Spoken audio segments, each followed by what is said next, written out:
Good evening मित्रों। आप सभी लोग कैसे हैं? तो आज है राष्ट्रीय बालिका दिवस, तो आप सभी को हार्दिक शुभकामनाएं। देखिए, साल 2008 में यह निर्णय लिया गया पहली बार बाल विकास मंत्रालय के द्वारा बालिका दिवस मनाने की, ठीक है। वहीं हर साल उसके बाद साल 2009 से आप लोगों का 24 जनवरी को राष्ट्रीय बालिका दिवस मनाया जाता है। और ये जो 2023 का राष्ट्रीय बालिका दिवस मनाया जा रहा है, ये 15वां है दोस्तों, 15वां राष्ट्रीय बालिका दिवस। ठीक अच्छे से आप याद करिएगा। हर साल कोई ना कोई थीम रखी जाती है, बट इस साल कोई थीम नहीं रखी गई है। तो आइए सेशन को स्टार्ट करते हैं। और आज है यूके पीएससी के पुराने पेपरों के जो हम लोग देख रहे हैं। सेशन नंबर आप लोगों का दोस्तों मेरे ख्याल से 14वां या 15वां होगा, ठीक है।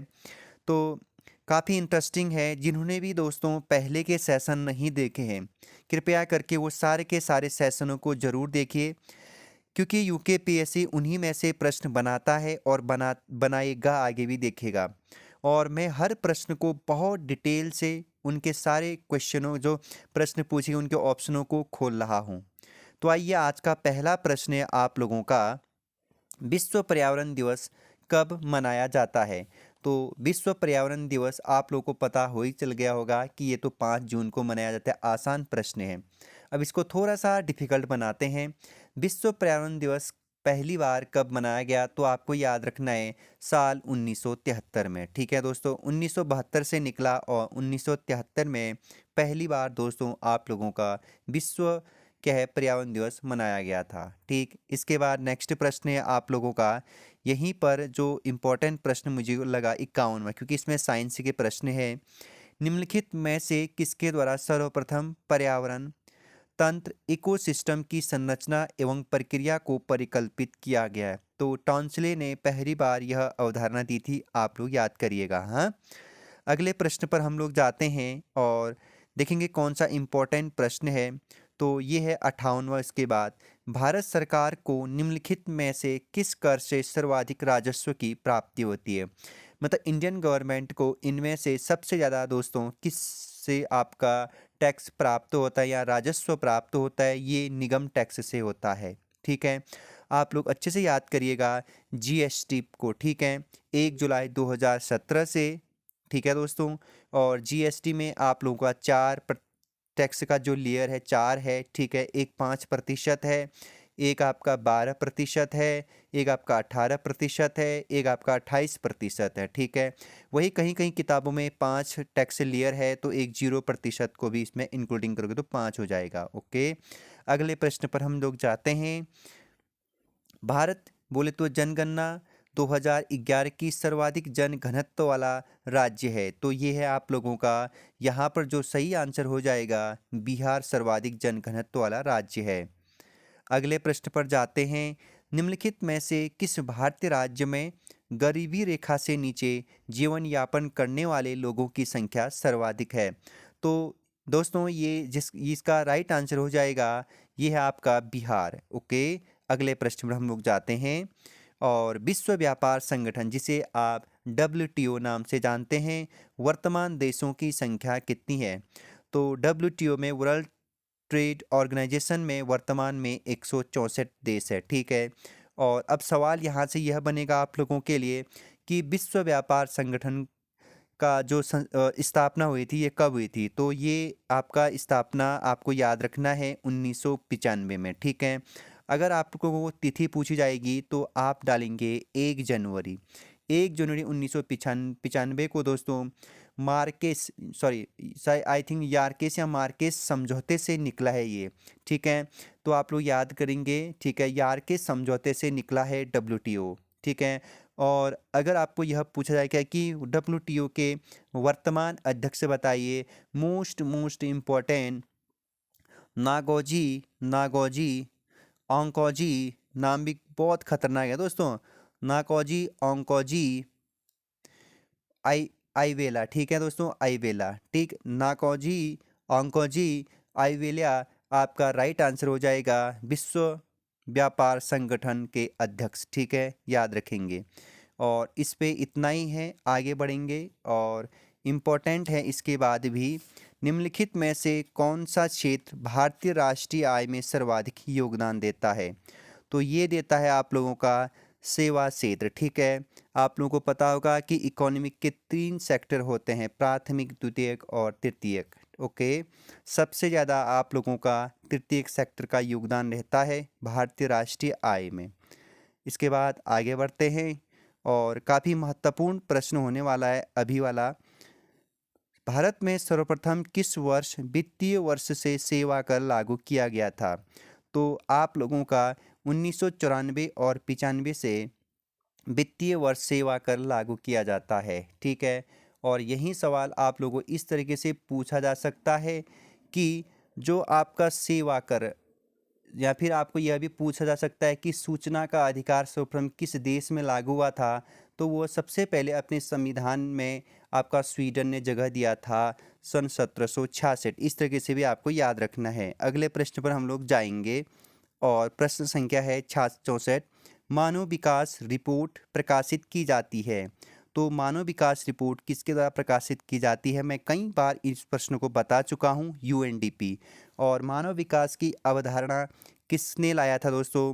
महमूद उल हक ने। आप लोगों को यह भी पता होगा कि 1990 में। और महमूद उल हक के साथ एक और भी थे दोस्तों, इंगे कॉल। ठीक है, इंगे कॉल, आप इनका नाम याद रखेंगे। ओके दोस्तों, आगे बढ़ते हैं। और उससे पहले यूएनडीपी में भारत का स्थान इस बार बोले तो एसडीआई ह्यूमन डेवलपमेंट इंडेक्स में आपका भारत का स्थान 132 है। हर 2 वर्ष के बाद आपका एसडीआई प्रकाशित होता है यूएनडीपी के द्वारा। ओके, आगे बढ़ेंगे। निम्नलिखित में से कौन सा एक देश किसी देश की आर्थिक विकास का सर्वोपरि संकेतक होता है? मतलब किसी भी देश की अगर इकोनॉमिक ग्रोथ को जानना है, इकोनॉमिक डेवलप को जानना है, तो यहाँ पर सकल उत्पादन को देखा जाता है। अब जीडीपी की बात की जा रही है, ग्रॉस डोमेस्टिक प्रोडक्ट की बात हो रही है। तो देखिए जीडीपी कई बार यह सवाल बनता है कि जीडीपी किसे कहते हैं? तो देखिए किसी भी भौगोलिक सीमा के अंतर्गत, हाँ, किसी भी भौगोलिक सीमा के अंतर्गत एक वर्ष में, ठीक है दोस्तों, एक वर्ष में कुल माल और सेवाओं का अंतिम मूल्य ही आपका जीडीपी कहलाता है, एक भौगोलिक सीमा के अंतर्गत। ओके, याद रखिएगा, माल और सेवाओं का अंतिम मूल्य ही आपका जीडीपी कहलाता है, एक निश्चित भौगोलिक, ठीक है, पूरा भौगोलिक सीमा के अंतर्गत एक वर्ष में। ओके, आगे बढ़ेंगे और इम्पोर्टेंट प्रश्न होने वाला है फिर से। भारत में कृषि उत्पादन को बढ़ाने के लिए हरित क्रांति के प्रमुख जनक कौन थे? बात हो रही है भारत की। ठीक है, तो आपको याद रखना है एम स्वामीनाथन जी को यह क्रेडिट जाता है। ठीक है, अब सवाल यह बनेगा आप लोगों के लिए कि हरित क्रांति के जनक तो आपका कौन था? पहला तो यह सवाल बनेगा और आप लोग आसानी से इसका उत्तर देंगे। क्या देंगे दोस्तों? शाबाश, आपने सोच लिया होगा, नॉर्मन बोरलॉग को इसका क्रेडिट जाता है। और अगर देखो भारत में पूछा जाएगा तो आपको क्या करना है? भारत में हरित क्रांति के जनक एम स्वामीनाथन। ठीक है, और सवाल यह पूछा जाना है कि अगर हरित क्रांति की शुरुआत कब हुई भारत में? तो आप लोग करेंगे 1966 से 1967 के मध्य में आप लोगों का किसकी शुरुआत होती है? हरित क्रांति की। और अगर सवाल यह पूछा जाएगा आप लोगों से कि बताइए आखिर हरित क्रांति का संबंध किससे है? तो कृषि क्षेत्र से है। ठीक है, अब क्या हुआ कि 1966 में ना हमारे पास अनाज की कमी होने लगी थी, तो कृषि क्षेत्र में रासायनिक बीज, ठीक है, रासायनिक तथा मतलब रासायनिक प्रयोग किया हमने बीज में, और अत्यधिक उत्पादन में हमने क्या किया? वृद्धि किया अनाज पे। ठीक है, आपको यह सवाल अच्छे से याद रखने हैं। उस टाइम कृषि मंत्री कौन थे? तो कई बार यह सवाल भी बन सकता है। कृषि एवं खाद्य मंत्री थे आपके दोस्तों बाबू जगजीवन। कौन थे? बाबू जगजीवन राम थे। ओके, आप याद रखेंगे। ठीक, कहीं ना कहीं हरित क्रांति का प्रणेता माना जाता है इनको। ओके, अगले प्रश्न पर हम लोग जाएंगे और काफ़ी महत्वपूर्ण प्रश्न होने वाला है। निम्नलिखित में से कौन सा एक भारत का केंद्रीय बैंक है? तो भारत का केंद्रीय बैंक कौन सा है भाई? आरबीआई। कौन सा है? RBI, reserve bank of India. हाँ, मैंने आप लोगों को यह बताया था पूरा इससे पहले एपिसोड में। आरबीआई से संबंधित जितने भी फैक्ट थे मैंने आप लोगों को आरबीआई में पहले ही बता दिया है। ओके, और आरबीआई के वर्तमान गवर्नर कौन है? शक्तिकांत दास। और आरबीआई का दोस्तों राष्ट्रीयकरण कब हुआ था? 1949। और आरबीआई किस अधिनियम से आया था? आरबीआई अधिनियम 1934 से 1935 में इसकी स्थापना की जाती है। ठीक है, पहला मुख्यालय कहाँ था? कमेंट बॉक्स में बताइए। इससे पहले वीडियो में मैंने सब बता रखा है आरबीआई के बारे में। ओके, अगले प्रश्न पर हम लोग जाते हैं। राज्यसभा में राष्ट्रपति द्वारा कितने सदस्य मनोनीत किए जाते हैं? तो यहाँ पर बात की हो रही है राज्यसभा की। तो राज्यसभा की बात हो रही है, तो राज्यसभा में कितने सदस्य मनोनीत करते हैं राष्ट्रपति? अरे भाई बिल्कुल 12 सदस्य, जो कला के क्षेत्र, विज्ञान के क्षेत्र में, जो अपने आप में क्या करते हैं? मूर्धन्य रहते हैं। तो उनको दोस्तों राष्ट्रपति आप लोगों का दोस्तों आर्टिकल 81A के तहत दोस्तों या क के तहत आप लोगों का राज्यसभा में क्या करते हैं? मनोनीत करते हैं। ओके, जबकि वही राष्ट्रपति लोकसभा में कितने? तो 2 सदस्यों को मनोनीत करते हैं, आंग्ल भारतीयों को। हाँ, आप लोग याद रखिएगा। अगले प्रश्न पर जाते हैं। सूचना के अधिकार, जिसे आप आरटीआई कहते हैं, कानून भारत में कब लागू हुआ? देखो भाई कितना महत्वपूर्ण प्रश्न है। तो फिर से आ गया वही प्रश्न। 12 अक्टूबर 2005 से सूचना का अधिकार अधिनियम लागू होता है भारत में। ओके, और अगर यही सवाल मैंने थोड़ी देर पहले आप लोगों से कहा था कि सूचना का अधिकार किस देश में सबसे पहले या फिर सबसे पहले किस देश के संविधान में देखने को मिलता है, तो आप लोग याद करेंगे स्वीडन। Okay, Sweden. और स्वीडन ने साल 1766 में, ठीक है, अपने संविधान में, आप लोग जब स्वीडन के संविधान के बारे में पढ़ेंगे तो 1766 में वहाँ उल्लेखित पाओगे सूचना के अधिकार को। हाँ, कहीं फ्रांस भी आप लोग देखते होंगे। अगले प्रश्न पर हम लोग जाते हैं। भारतीय संविधान में कौन सा अनुच्छेद संशोधन की प्रक्रिया से संबंधित है? तो कह रहा है कि भारतीय संविधान में कौन सा अनुच्छेद संशोधन की प्रक्रिया से संबंधित है। तो भाई मैंने आप लोगों को कई बार कहा, और पॉलिटिकल के सेशन में मैंने आप लोगों को कल ही, या हाँ सॉरी आज की एपिसोड में, मॉर्निंग एपिसोड में मैंने आप लोगों को बताया कि संविधान संशोधन करने की जो आर्टिकल है वो 368 में है। ओके, और मैंने आप लोगों को बताया था कि अगर संविधान में संशोधन करना है तो अकेले केंद्र नहीं कर सकता है। ठीक है, और उसके साथ क्या होना, कौन ज़रूरी है? बॉडी, राज्य।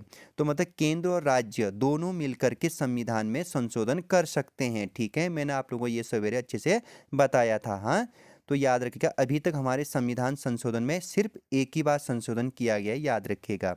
ठीक है, प्रॉपर। अगले बार हम मतलब 360 के अकॉर्डिंग। अगला प्रश्न, भारतीय संसद के 2 सत्रों के मध्य का अधिकतम अंतराल कितना हो सकता है? तो ये हो सकता है, आप लोग का बताइए भाई, 6 माह का। ठीक है, 6 माह का। नेक्स्ट प्रश्न है, निम्नलिखित में से कौन सा क्षेत्र या कौन मीथेन का स्रोत है? तो ये आपका आर्द्र स्थल, वेटलैंड। ठीक है, तो आप लोगों को एक चीज़ बता देता हूँ मैं, आर्द्र भूमि दिवस 2 फरवरी को मनाया जाता है। ओके, इससे पहले सारे जो एपिसोड देखेंगे तो मैंने वेटलैंड क्षेत्र के बारे में बहुत बढ़िया तरीके से आप लोग को समझा रखा है। और आपको यह भी जानकर खुशी होगी दोस्तों, मैंने आप लोगों को बताया था कि आपका रामसर साइट एक क्षेत्र है ईरान में। ठीक है, यह आर्द्र भूमि वाला क्या है, एक सभी जहाँ भी आर्द्र भूमि पाया जाता है उनको रजिस्टर करने वाला एक जगह है रामसर, और ये कहाँ है? ईरान में है। ओके, मैंने ये पहले आप लोगों को बताया है। अगले प्रश्न पर हम लोग जाते हैं। हाँ, अगले प्रश्न पर जाते हैं। रेड डाटा बुक प्रकाशित की जाती है, तो रेड डाटा बुक प्रकाशित किसके द्वारा की जाती है दोस्तों? आप लोगों को कल ही मैंने बताया था, कल वाली वीडियो में। दोस्तों आप लोग बहुत चालू हो गए हो ना, आप पढ़ने में बहुत तेज भी हो गए हो ना। तो IUCN, वेरी गुड, IUCN। और अगर आप लोगों से IUCN की फुल फॉर्म पूछी जाएगी तो आप लोग क्या डालेंगे दोस्तों? Very good, international. ठीक है, उसके बाद क्या लिखूं? यूनियन। उसके बाद फॉर, उसके बाद कंजर्वेशन ऑफ नेचर। ठीक है दोस्तों, ऑफ नेचर। IUCN का फुल फॉर्म कई बार पूछा जाता है आप लोगों से, international for conservation of nature. Okay, और अगर आप लोगों से यह सवाल पूछा जाएगा कि आखिर ये IUCN क्या काम करते हैं दोस्तों, तो संकटा जो ग्रस्त प्राणी है, जीव जंतु है, पेड़ पौधे हैं, उनको ये अपने एक रेड डाटा बुक में क्या करता है? रजिस्टर करता है। ओके, और आप लोगों से अगर यह सवाल पूछा जाएगा कि बताइए IUCN की स्थापना कब की जाती है, तो आप लोग करेंगे दोस्तों 5 अक्टूबर 1900 कितना लिखूं 48। वेरी गुड दोस्तों। ओके, अगले प्रश्न पर हम लोग जाते हैं। मानव जनसंख्या सिद्धांत को प्रतिपादित किया था, तो ये किया था TR माल्थंस ने। ठीक है, अगले प्रश्न पर हम लोग जाते हैं। कोयले का शुद्धतम रूप है, तो कोयले का सबसे शुद्धतम रूप होता है एंथ्रासाइट। कौन सा होता है? एंथ्रासाइट। अगले प्रश्न पर हम लोग जाते हैं और 78 पर जाते हैं। कौन सी गैस ग्रीन हाउस गैस नहीं है? तो मीथेन तो है, कार्बन डाइऑक्साइड तो होता है, ये तो बेस्ट होता है, सल्फर हेक्सा क्लोराइड फ्लोराइड बिल्कुल होता है। यहाँ पर नाइट्रोजन नहीं होता है, नाइट्रस ऑक्साइड अवश्य होता है। ग्रीन हाउस गैस पृथ्वी के लिए एक बढ़िया रहता है। ठीक है, आप लोगों को कई बार मैं बता चुका हूँ और समझा भी चुका हूँ। ओके दोस्तों, ये वायुमंडल को गर्म रखने का कहीं ना कहीं काम करता है। दोस्तों, आप लोगों ने ग्रीन हाउस इस तरीके देखे भी होंगे, कांच के फाइबर लगे होते हैं यहाँ। ठीक है, और देखिए दोस्तों, कहीं ना कहीं पेपर बार बार घूम रहा है उसी इर्द गिर्द। देखिए, अगले प्रश्न पर हम लोग जाते हैं और प्रश्न है उत्तराखंड में नगर निगम के मेयर का चुनाव कौन करता है? तो ये करता है आप लोगों का जनता द्वारा प्रत्यक्ष चुनाव इनका होता है। ओके, अगले प्रश्न पर हम लोग जाते हैं। राज्य के लिए महाधिवक्ता की नियुक्ति की जाती है, बिल्कुल किसके द्वारा की जाती है भाई राज्य के लिए महाधिवक्ता की नियुक्ति? तो ये कौन करता है? ये करता है राज्य के राज्यपाल के द्वारा। ठीक है, जबकि केंद्र में महाधिवक्ता की नियुक्ति दोस्तों महान्यायवादी होता है। जैसे यहाँ राज्य में महाधिवक्ता होता है ना, केंद्र में महान्यायवादी होता है आर्टिकल 76(1) के अकॉर्डिंग। ओके, और यहाँ पर आपका राज्यपाल 165 के अनुसार क्या करता है? महाधिवक्ता की नियुक्ति करता है। ठीक है, या यहीं पर आपका उल्लेख है महाधिवक्ता के। ठीक है, अच्छे से याद करिएगा। हाँ, और महाधिवक्ता की नियुक्ति कौन करता है? महाधिवक्ता की नियुक्ति राज्यपाल करता है, इतना आप लोग याद रखेंगे। अगले प्रश्न पर हम लोग जाते हैं। ग्रामीण उत्तराखंड में मुट्ठी शब्द निम्नलिखित में से किसकी पैमाइश के लिए प्रयुक्त होता है? तो आप लोगों को दोस्तों, आप लोगों ने हमारे उत्तराखंड के जो पर्वतीय क्षेत्र में होते हैं दोस्तों, रहते हैं, वहाँ पर मुट्ठी प्रणाली बहुत चलती है। ठीक है, तो आप लोगों ने देखा भूमि के लिए, वो है किसके लिए दोस्तों? भूमि के लिए। और चंद काल में शक्ति गुसाई ने यह प्रणाली चलाई थी, आप लोगों को पता भी होगा। हाँ, अगले प्रश्न पर उत्तराखंड में भगार शब्द का उपयोग या प्रयोग होता है, तो बेसिकली आपका खाद्यान्नों के भंडारण हेतु। जैसे आज भी आप ग्रामीण क्षेत्र में जाएंगे तो वहाँ पर अनाज रखने के लिए भकार का उपयोग किया जाता है। ठीक है, तो वहीं पर आप लोगों को याद रखना है कि खाद्यान्न के भंडारण हेतु आप लोगों का दोस्तों भकार का उपयोग किया जाता है। अगले प्रश्न पर हम लोग जाते हैं और काफ़ी महत्वपूर्ण यह प्रश्न है। उत्तराखंड में विवेकानंद पर्वतीय कृषि अनुसंधान संस्थान स्थित है, तो काफ़ी महत्वपूर्ण है दोस्तों यह प्रश्न। तो विवेकानंद पर्वतीय कृषि अनुसंधान संस्थान कहाँ है? एग्जैक्ट लोकेशन बता दीजिए। तो इसका आंसर क्या हो जाएगा आपका? अल्मोड़ा में। ठीक है, अच्छे से याद करिएगा। और इसकी स्थापना कब की जाती है? तो 1924 में। ठीक है, और प्रोफेसर BC सेन, ठीक है, प्रोफेसर बोसी सेन द्वारा दोस्तों इसकी स्थापना कलकत्ता में की जाती है। कहाँ की जाती है? कलकत्ता में। ओके, अगले प्रश्न पर हम लोग जाएंगे। उत्तराखंड राज्य में कागज का सबसे बड़ा कारखाना स्थित है, तो कागज का सबसे बड़ा कारखाना आप लोगों का लाल कुआं में स्थित है। अगले प्रश्न पर साल 2011 के अनुसार उत्तराखंड राज्य की कुल जनसंख्या, तो देखो फिर से सवाल बन गया ना, तो यहाँ पर राइट आंसर हो जाएगा आप लोगों का 186, 292, ऐसे ही करके याद करेंगे तो आसानी से याद हो जाएगा आप लोगों को। अगले प्रश्न पर हम लोग जाते हैं। विश्व प्रसिद्ध Jim Corbett national park Uttarakhand के किस जनपद समूह में स्थित है? तो मैं कई बार यह प्रश्न बता चुका हूँ। नैनीताल एवं पौड़ी गढ़वाल जिले में फैला है जिम कॉर्बेट नेशनल पार्क। और जो जिम कॉर्बेट नेशनल पार्क का अधिकतर क्षेत्र है वो ज़्यादातर क्षेत्र आपका पौड़ी गढ़वाल में पड़ता है। हाँ, और टोटल इसका जो क्षेत्रफल है ये 520.08 वर्ग किलोमीटर स्क्वायर है, इतना आप लोग याद रखेंगे। और एशिया का प्रथम नेशनल पार्क है जिसकी स्थापना 1936 में की जाती है सर हेली नेशनल के द्वारा। ठीक है, उन्हीं के नाम पर रखी भी जाती है। और आज़ादी के बाद 57 में रामगंगा नाम, ठीक है, इसके बाद वर्तमान में फिर से रामगंगा नाम रखने का क्या चल रहा है, वैसे रखा ही गया है, ठीक, बट किताबों में अभी अभी तक रजिस्टर नहीं हो रखा है। और अगर आप लोगों को यहाँ पर जाना है तो सितंबर अक्टूबर के मौसम में जाइए, बड़ा अच्छा सुहाना रहता है उस टाइम पीरियड पर। इसके बाद आगे जाते हैं, अगले प्रश्न पर हम लोग देखते हैं। उत्तराखंड राज्य में जनगणना 2011 के अनुसार सर्वाधिक साक्षरता वाला दर जिला कौन सा है?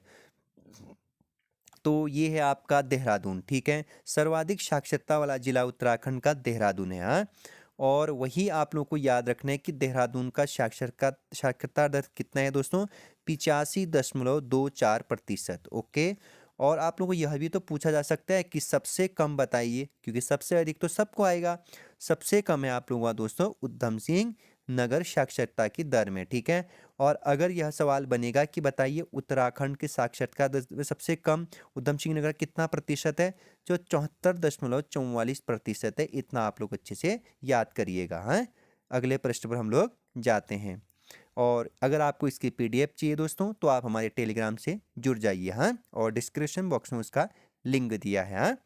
और आप लोग खूब तैयारी करते रहिए। अगले प्रश्न पर, 2011 की जनगणना के अनुसार उत्तराखंड का सर्वाधिक जनसंख्या वाला जनपद कौन सा है? देखिए मैं फिर से कह रहा हूँ, जनगणना बार बार हर एग्जाम पे 1 या 2 सवाल UKPSC बनाता ही है, और इस बार भी बनाएगा, हाँ। आप लोग क्या करिएगा, जनगणना फिर से अच्छे से पढ़िएगा। आपको क्या करना है, तुलना से पढ़ना है। जैसे देखो, जैसे आपका एजुकेशन में 13वां है तो जनसंख्या में आपका जहाँ 20वां है, ऐसे करके पढ़ना आपको। यहाँ पर यहाँ साथ साथ ही लिखने हैं डाटा को, ठीक है। 20वां 70वां, सॉरी 13वां, एजुकेशन में 13वां, ठीक, लिंगानुपात में, ठीक है। एजुकेशन में 70वां ही है, लिंगानुपात में 13वां है, ठीक है। ऐसे करके पढ़ना आपको कंपेयर, जैसे जनघनत्व में 25वां, ऐसे करके पढ़ना है, ठीक है। कंपैरिजन करते हुए, नहीं तो फिर भूल जाओगे कि कौन सा ऊपर कौन सा नीचे हो गया फिर। तो यहाँ पर सर्वाधिक जनसंख्या वाला जनपद है आपका हरिद्वार। तो वहीं आप लोगों से यह भी तो बनेगा कि सबसे कम बताइए, तो कहाँ है? वेरी गुड, आप लोगों ने सोच लिया होगा सबसे कम कहाँ है, रुद्रप्रयाग। ओके। अगले प्रश्न पर हम लोग जाते हैं। निम्नलिखित में से कौन एक गिरिद्वार दर्रा उत्तराखंड में स्थित है? तो ये कह रहा है कि उत्तराखंड में स्थित है, ठीक है। तो यहाँ पर राइट आंसर कौन सा हो जाएगा भाई? लिपुलेख, माना और शिमला। यहाँ पर बेसिकली आपका होना चाहिए नहीं है, ठीक है। तो यहाँ पर डिप्सा नहीं है, क्योंकि लिपुलेख, माना, शिमला ये सारे दर्रे तो उत्तराखंड में है, ठीक है। तो यहाँ पर नहीं है होना चाहिए था, ठीक। ये गलती से नहीं है, नहीं छपा है शायद, या तो पता नहीं ये क्या नहीं होना चाहिए था इसमें, इतना आप लोग याद करिएगा, ठीक। अगले प्रश्न पर, हुरका है एक लोक वाद्य यंत्र, लोकगीत, जनजाति या गायन शैली? तो हुरका है आपका लोक वाद्य यंत्र। बेसिकली कृषि क्षेत्र में आप लोगों ने देखा होगा कि जब झोड़ा चांचरी होता है तो तब आपका यह हुरका बजाया जाता है, खास करके रोपाई के, जब रोपाई करते हैं हमारी ग्रामीण महिलाएं, तो वहाँ पर यह वाद्य यंत्र बजाया जाता है, हाँ। या मेले के उत्सव पे भी बजाया जाता है। अगले प्रश्न पर, द्रोणगिरी पर्वत उत्तराखंड पर्यटक द्वारा ट्रैक ऑफ द ईयर 2017 घोषित किया गया है। यह कहाँ स्थित है? तो द्रोणगिरी पर्वत आपका चमोली जनपद में है। कहाँ है? चमोली जनपद में, हाँ। और अगर सवाल पूछा जाएगा कि दूनागिरी पर्वत कहाँ है फिर, तो दूनागिरी पर्वत है आप लोगों का दोस्तों, ये है अल्मोड़ा में। ये कहाँ है? अल्मोड़ा में, हाँ। और अगर आप लोगों से सवाल यह बनेगा कि बताइए भाई दूनागिरी का युद्ध कब हुआ था, मोस्ट इंपॉर्टेंट देखिएगा यूके ट्रिपल एससी में, दूनागिरी का युद्ध, ठीक है। तो ये हुआ था सन 1773 में, ठीक है। और सन 1773 में किस किस के मध्य हुआ था? एक साइड तो रोहिल्या थे, एक साइड कौन थे? रोहिल्या, ठीक है, जो उत्तर प्रदेश के थे। और एक साइड गढ़वाल प्लस कुमाऊं की सेना, ठीक है। तो कुमाऊं और गढ़वाल की सेना इस युद्ध में हार गई थी, याद रखिएगा, ठीक। दूनागिरी का युद्ध आपको सिर्फ ये याद रखना अच्छे से, सन 1773 में, ठीक। आगे बढ़ते हैं। उत्तराखंड ठीक ठाक पूछता है, मतलब नॉर्मल प्रश्न आप लोगों को देखने को मिलेगा फिर से। निम्नलिखित में से किस भाषा को उत्तराखंड राज्य की दूसरी राजभाषा घोषित किया गया है?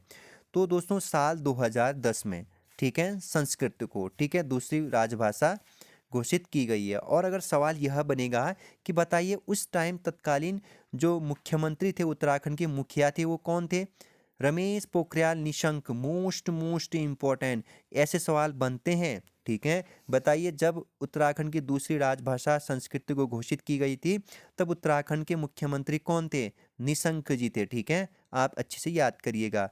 अगले प्रश्न पर हम लोग जाते हैं। निम्नलिखित में से किस एक पर्वतीय स्थान को उत्तराखंड स्थान को महात्मा गांधी जी ने भारत का स्विट्जरलैंड कहा था? मतलब कौन से स्थान को गांधी जी ने भारत का स्विट्जरलैंड कहा था, यह प्रश्न पूछ रहे हैं आप लोगों से। तो आपका राइट आंसर क्या हो जाएगा दोस्तों? वेरी गुड, आप लोगों ने सोच लिया। कौन सा स्थान था? कौसानी। अच्छा ठीक है, और कौसानी कहाँ है? बागेश्वर में। हाँ, सेशन थोड़ा लंबा होने वाला है फिर से, क्योंकि हम बहुत सारे प्रश्नों को देख भी रहे हैं और उन प्रश्नों के अंतर्गत जितने भी फैक्ट होते हैं उन फैक्टों को मैं आप लोगों के सामने लेकर के आ रहा हूँ। तभी तो क्या होता है, मज़ा आता है पढ़ने का। 94वां, उत्तराखंड राज्य में वर्तमान विधानसभा क्षेत्रों की संख्या क्या है? तो ये है आपका वर्तमान में 70। पद्मश्री बसंती क्यों प्रसिद्ध है? तो ये जागर गायिका। ओके, अगले प्रश्न पर हम लोग जाते हैं।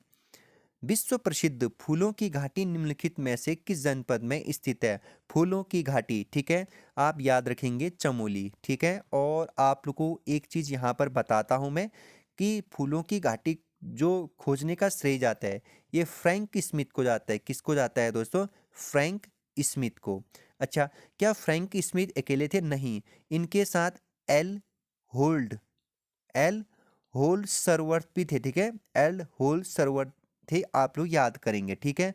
और ये लोग 1931 में यहाँ आए थे, ठीक है, घूमने के लिए, और रास्ता भटक गए, तब जा कर के इस फूलों की घाटी की खोज की गई थी। हाँ, और बेसिकली एक फूल है जिसका नाम है गुलाब। गुलाब को दोस्तों फूलों का राजा कहा जाता है, याद रखिए, ये फैक्ट है हाँ, अलग से दोस्तों। गुलाब को फूलों का राजा कहा जाता है, कई बार यह सवाल बनते भी हैं। हाँ, तो आप लोगों को मैंने बता दिया कि फूलों की घाटी के यहाँ फूलों की घाटी खोजने का क्रेडिट किसको जाता है भाई? ये जाता है आपका बेसिकली फ्रैंक स्मिथ को। ओके, इसके बाद अगले प्रश्न पर हम जाते हैं। काफ़ी फैक्ट है इसमें, पुष्पावती नदी निकलती है यहाँ से बीचों बीच में, आप लोग याद रखेंगे। अगले प्रश्न, उत्तराखंड राज्य का स्थापना दिवस किस तिथि को मनाया जाता है? ये प्रश्न मुझे आप लोगों को बताना नहीं है, ठीक है। आएगा तो ठीक है आप लोगों को, अगर आया तो चैनल को सब्सक्राइब कर दीजिएगा, ठीक है। नहीं आया तो मत करिएगा। हाँ दोस्तों, अगले प्रश्न पर हम लोग जाते हैं।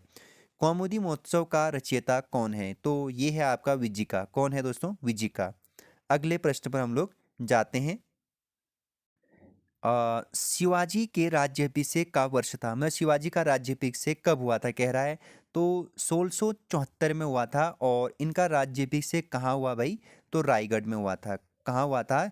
रायगढ़ में। और सवाल यह पूछा जाएगा कि बताइए शिवाजी का पदवी क्या था? मतलब कई बार आप लोगों ने सुना होगा कि उपाधि, तो शिवाजी की उपाधि दोस्तों या पदवी कहते हैं उसको, आप कहेंगे छत्रपति। क्या था दोस्तों? छत्रपति। आगे बढ़ेंगे। और ब्रिटिश सरकार द्वारा किस वर्ष दिल्ली को देश की राजधानी बनाया गया था? तो महत्वपूर्ण प्रश्न है, इंपॉर्टेंट लगा दीजिएगा। दिल्ली सरकार द्वारा किस वर्ष, न सॉरी, ब्रिटिश सरकार द्वारा किस वर्ष दिल्ली को देश की राजधानी? तो 1911 में। कई किताबों में 1912 भी होगा, आपको राइट आंसर किसी भी हालत में 1911 करना है। हाँ, और तत्कालीन वाइसरॉय कई बार पूछा जा चुका है, लॉर्ड, ठीक है दोस्तों, लॉर्ड हार्डिंग, ठीक है, लॉर्ड हार्डिंग द्वितीय थे, ठीक है।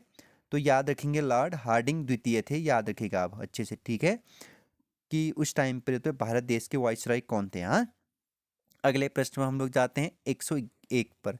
जलियांवाला बाग नरसंहार की तिथि क्या थी?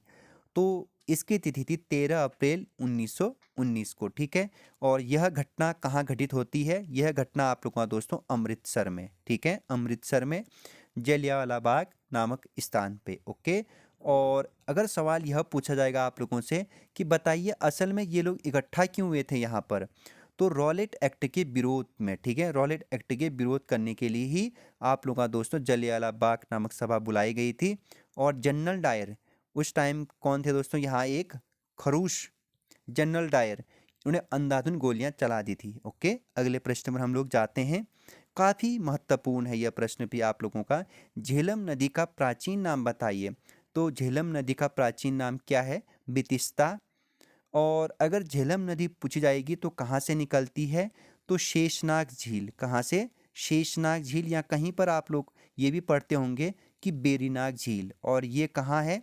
ये है जम्मू कश्मीर में। कहाँ है? जम्मू कश्मीर में। यहीं से आप लोगों का दोस्तों झेलम नदी निकलती है। अगले प्रश्न पर हम लोग जाएंगे। निम्नलिखित में से कौन उत्तराखंड का राज्य विश्वविद्यालय नहीं है, कह रहा है। तो ये नहीं है आप लोगों का दोस्तों, गुरुकुल कांगरी विश्वविद्यालय नहीं है, ठीक है। क्यों? क्योंकि इसकी स्थापना दोस्तों पहले आपका ना ये पंजाब में की जाती है, ठीक है। कहाँ की जाती है? पंजाब में, ओके। और फिर बाद में दोस्तों आप लोग पढ़ते होंगे कि 1902 में, कब? 1902 में स्वामी श्रद्धानंद ने, किसने? स्वामी श्रद्धानंद जी ने आप लोगों का दोस्तों हरिद्वार में इसकी स्थापना की थी, ओके, 1902 में। अगर सवाल यह पूछाएगा कि असल में इसकी स्थापना कब होती है गुरुकुल कांगरी विश्वविद्यालय की, तो आप लोग डालेंगे 16 मई, ठीक है, 16 मई 1900 में, ठीक है, 1900 में पंजाब के गुंजरावाला में, ठीक है। कहाँ हुआ था दोस्तों? गुंजरावाला में, ओके। तो कई बार यह प्रश्न भी इम्पोर्टेंट लगता है और आया भी है और होगा भी, आगे भी देखिएगा। और आपको यहाँ पर एक चीज़ बताता हूँ मैं, कुमाऊँ विश्वविद्यालय और यहाँ पर उसके बाद गढ़वाल विश्वविद्यालय की स्थापना 1973 में की जाती है। और वहीं आप लोगों को यह सवाल बनेगा कि बताइए सुमन मतलब श्रीदेव सुमन विश्वविद्यालय की स्थापना, तो इसकी स्थापना 19 अक्टूबर 2012। एक बार इस तिथि को देखिएगा कि 12 है या फिर 19 है, ठीक है। लेकिन ये तिथि आपकी राइट है, ठीक है। यह आपका डेट देखिएगा कि 19 है या फिर 12 है, ठीक है। 2012 आपको याद रखना है, हाँ। और हेमंतिन इसके बाद इम्पोर्टेंट लास्ट है, हेमंतिन यानी एचएनवी मेडिकल विश्वविद्यालय, बात हो रही है मेडिकल विश्वविद्यालय की, ठीक है। तो इसकी स्थापना साल 2014 में की जाती है। और अगर पूछा यह जाएगा कि बताइए एचएनवी विश्वविद्यालय की स्थापना कब की जाती है, तो विश्वविद्यालय की स्थापना हेमंती नंदन विश्वविद्यालय की स्थापना तो 1973 में की जाती है। कब की जाती है? 1973 में, ठीक है। मैंने आपकी थोड़ी देर पहले आप लोगों को क्या बताया, कुमाऊँ विश्वविद्यालय और गढ़वाल विश्वविद्यालय, बाद में गढ़वाल विश्वविद्यालय का नाम असल में, ठीक है, कब परिवर्तन होता है? 1989 में, ठीक है। क्योंकि पहले तो आपका कुमाऊँ विश्वविद्यालय और गढ़वाल मतलब उस टाइम पीरियड पर जब 1973 में बनाना है तो कुमाऊँ विश्वविद्यालय 1973 में बना, गढ़वाल विश्वविद्यालय 1973 में बना। लेकिन 1989 में दोस्तों, कब? 1989 में गढ़वाल विश्वविद्यालय का नाम क्या रखा जाता है? हेमंती नंदन बहुगुणा विश्वविद्यालय रखा जाता है। और इसे केंद्रीय विश्वविद्यालय का दर्जा कब मिला? इसे मिला था 15 जनवरी साल 2009 में, ओके। यह प्रश्न कई बार पूछा जा चुका है और पूछा जाएगा आगे भी, ओके। और यह विश्वविद्यालय कहाँ है? श्रीनगर में, पौड़ी गढ़वाल में। अगले प्रश्न में हम लोग जाते हैं, कौन एक उत्तराखंड के 4 धाम में सम्मिलित नहीं है? तो कौन नहीं है भाई? बिल्कुल नहीं है, रुद्रनाथ, ठीक है। कौन नहीं है? रुद्रनाथ। ये प्रश्न मैंने आप लोगों को कल भी करवाया था। और यहाँ से एक सवाल आप लोगों के लिए बनेगा कि बताइए सबसे अधिक ऊंचाई पर स्थित धाम कौन सा है? केदारनाथ धाम है, ठीक है। और केदारनाथ धाम की ऊंचाई कितनी है? 3581 मीटर, ओके। और यहाँ पर इसके बाद आप लोगों को पूछा जा सकता है बद्रीनाथ 3133 मीटर। उसके बाद आप लोगों से यह भी पूछी जाएगी कि बताइए गंगोत्री की जो सबसे कम है, ठीक है, 3042 मीटर, ओके, 3042। इसके बाद एक ही यमुनोत्री बनता है 3235, यमुनोत्री 3235 मीटर, ओके, याद करिएगा, हाँ। सबसे ऊंचाई पर केदारनाथ, इसके बाद सबसे कम गंगोत्री, हाँ। शाबाश, आप लोगों को याद हो गया, हाँ। अगले प्रश्न में हम जाते हैं, उत्तराखंड राज्य से कितने सदस्य राज्यसभा में प्रतिनिधि करते हैं? तो कितने करते हैं भाई? बिल्कुल आप लोगों को पता चल गया होगा, 3, ठीक है। अनुसूची 4 में यह प्रावधान किया गया है कि प्रत्येक राज्य से राज्यसभा सीटों का आवंटन है, उसमें आप लोगों को ये भी अच्छे से पता होगा। तो आप लोगों को यह भी पता रखना है कि राज्यसभा के जो वर्तमान सदस्य है वो कौन कौन है। एक तो अनिल बलूनी है, ठीक है, और एक नरेश बंसल है। एक कौन है? एक महिला है जिनका नाम है कल्पना सैनी, ठीक है। शाबाश, आप लोग को याद हो गया, ठीक है। थोड़ा सा मैं स्पीड में बढ़ रहा हूँ अभी, ठीक। इसके बाद अगला प्रश्न है, उत्तराखंड में निम्नलिखित में कौन सा नगर ताम्रनगरी के रूप में है जाना जाता है? तो अल्मोड़ा, जिसे बाल मिठाई का घर, मैंने आप लोगों को बताया आलमनगर। अगले अगले प्रश्न, उत्तरकाशी नगर का प्राचीन नाम था तो बाराहाट, ठीक है दोस्तों। सौम्यकाशी भी कहते हैं इसे। उत्तराखंड का राज्य पशु है, तो आप लोग को इसका आंसर बताने की जरूरत नहीं है मेरे को। राज्य पुष्प की बात हो रही है तो बहुत आसान प्रश्न है, तो राइट आंसर हो जाएगा ब्रह्म कमल, ठीक है। अगले प्रश्न पर हम लोग जाते हैं, उत्तराखंड निम्नलिखित में से किस मेले में पाषाण युद्ध परंपरा प्रचलित है? तो देवी धुरा, माँ बाराही माँ के दरबार में, ठीक है दोस्तों, मंदिर में, आप लोगों को याद रखना है। और आप लोगों को पता होगा कि इस मेले में दोस्तों पाषाण युद्ध देखने को मिलता है और यह मेला श्रावण माह में लगता है, ठीक है। और यह मेला दोस्तों श्रावण माह में लगता है, खास करके रक्षाबंधन सबसे मोस्ट इंपॉर्टेंट आपको याद है, रक्षाबंधन के दिन सबसे बड़ा मेला लगता है, ठीक। और इसे राजकीय मेले का दर्जा भी प्राप्त है। अगले प्रश्न पर हम लोग जाते हैं, उत्तराखंड का राज्य पशु, मैंने ऊपर पूछा तो नीचे पर प्रश्न आ ही गया। देखिए कस्तूरी मृग आपका राइट आंसर हो जाएगा। कस्तूरी मृग के लिए सबसे फेमस आपका कौन सा अभ्यारण्य, तो ये अस्कोट वन्य अभ्यारण्य हो जाएगा, ठीक है, जिसकी स्थापना 1986 में की जाती है और पिथौरागढ़ में है। अगले प्रश्न, वर्ल्ड वेदर वॉच का कार्यक्रम किसकी पूर्व सूचना भविष्यवाणी से संबंधित है, तो ये तापक्रम एवं वर्षा से संबंधित है। अगले प्रश्न पर, पृथ्वी पर दिन एवं रात होने का कारण है दोस्तों, तो पृथ्वी पर दिन और रात होने का कारण पृथ्वी पर अपने अक्ष का घूर्णन, तो पृथ्वी अपने अक्ष पर कितने कौन डिग्री झुकी है, तो 23.5 याद रखेंगे आप। और वहीं पृथ्वी जब परिभ्रमण करती है तो ऋतुएं परिवर्तन होती है दोस्तों, याद रखिएगा, वर्षा शीत इस तरीके से, ठीक है। अगले प्रश्न पर हम लोग जाते हैं, काफ़ी महत्वपूर्ण प्रश्न है, कौन सा एक भारत का प्राकृतिक बंदरगाह नहीं है, कह रहा है कोच्चि बिल्कुल है, विशाखापत्तनम बिल्कुल है, भरगांव बिल्कुल है, चेन्नई आपका नहीं है, याद करिएगा। हाँ, अगले प्रश्न पर हम लोग जाते हैं, भोपाल गैस त्रासदी किस तिथि को घटित हुई थी, तो ये आपका राइट आंसर हो जाएगा 3 दिसंबर 1984 को मिथाइल आइसोसाइनेट नामक जो गैस रिसाव हुआ था उसके कारण भोपाल गैस त्रासदी घटना हुई थी। हाँ, अगले प्रश्न पर हम लोग जाते हैं, कौन सा एक धीमी आपदा है, तो सूखा आपका एक धीमी आपदा है, धीरे धीरे होता है, सुनामी, भूस्खलन, टर्नाडो ये बहुत खतरनाक होते हैं, याद रखेंगे। अगले प्रश्न में, भारत में केंद्रीय मरुस्थल क्षेत्र कहाँ स्थित है, तो ये आपका जोधपुर है, ठीक है। मरुस्थल याद रखिए राजस्थान में वो क्षेत्र होगा, पहले भी इस प्रश्न को पढ़ा चुका हूँ। मोस्ट आ गया, भाखड़ा नागल बहुउद्देशीय परियोजना, तो भाखड़ा नागल परियोजना दोस्तों सतलुज नदी पर है, किस नदी पर दोस्तों, सतलुज नदी पर, कई बार यह सवाल बना है। और ये है आपका दोस्तों मुख्यतः पंजाब, हरियाणा, राजस्थान, हिमाचल प्रदेश, तो पंजाब आप याद रखेंगे, ठीक। और साल 1948 में इसकी नींव रखी गई थी, ठीक है, तो याद रखेंगे भाखड़ा नागल परियोजना, बहुत इंपॉर्टेंट है ये प्रश्न। अगले प्रश्न पर हम लोग जाते हैं, पृथ्वी के धरातल का वह स्थान जहां सर्वप्रथम भूकंप अनुभव किया जाता है, तो सबसे पहले भूकंप अनुभव किया जाता है अभिकेंद्र में, कहाँ किया जाता है, अभिकेंद्र, ठीक है। अनुभव की बात हो रही है, फोकस मूल जहाँ पर भूकंप उत्पन्न होता है। Montreal protocol most important last प्रश्न है सेशन का, और आप लोगों को इस सेशन को क्या करना है, लाइक करना है। इसके बाद मॉन्ट्रियल प्रोटोकॉल संधि, सबसे पहले आपको याद रखना है, मॉन्ट्रियल प्रोटोकॉल संधि होती है ये आप लोगों का दोस्तों 16 सितंबर, ठीक है, 1987 को होती है, ठीक है। और इसके बाद प्रभावी कब से होता है फिर ये, तो सम्मेलन तो आपको याद रखना है कि सम्मेलन या संधि कब होती है, सबसे पहले संधि मॉन्ट्रियल, ठीक है, मॉन्ट्रियल प्रोटोकॉल संधि 16 सितंबर 1987, संधि प्रभावी 1 जनवरी 1989 में हेलसिंकी में दोस्तों पहला सम्मेलन आपका बुलाया जाता है, और हेलसिंकी है आपका फिनलैंड में, कहाँ है, फिनलैंड में, ओके दोस्तों।